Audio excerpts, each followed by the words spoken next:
Тем временем Центр избирком сегодня представил регионам визуальную концепцию избирательной кампании по выборам президента. Они пройдут 18 марта.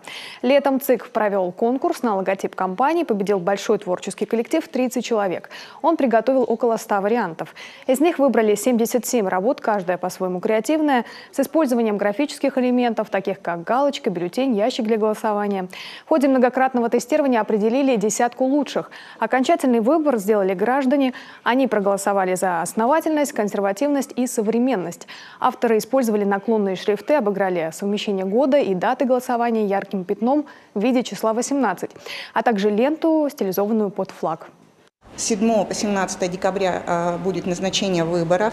Естественно, с 18 декабря, как только пройдет крайний срок назначения выборов, с 18 декабря стартует первая информационная волна именно в рамках избирательной кампании по выборам президента России 18 марта 2018 года.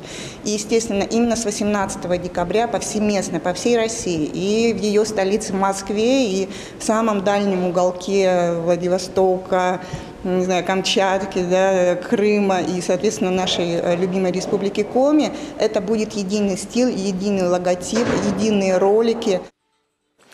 Разъяснительные ролики еще на стадии разработки. Их будет около полусотни, от 3D до анимационных и постановочных. Через СМИ распространят всю информацию про выборы. В помощь и баннеры, и рекламные площади, и интернет. Процесс будет централизованным. Особое внимание по традиции уделят тем, кто реализует свое право впервые. 18-летних граждан России у нас более 7 миллионов.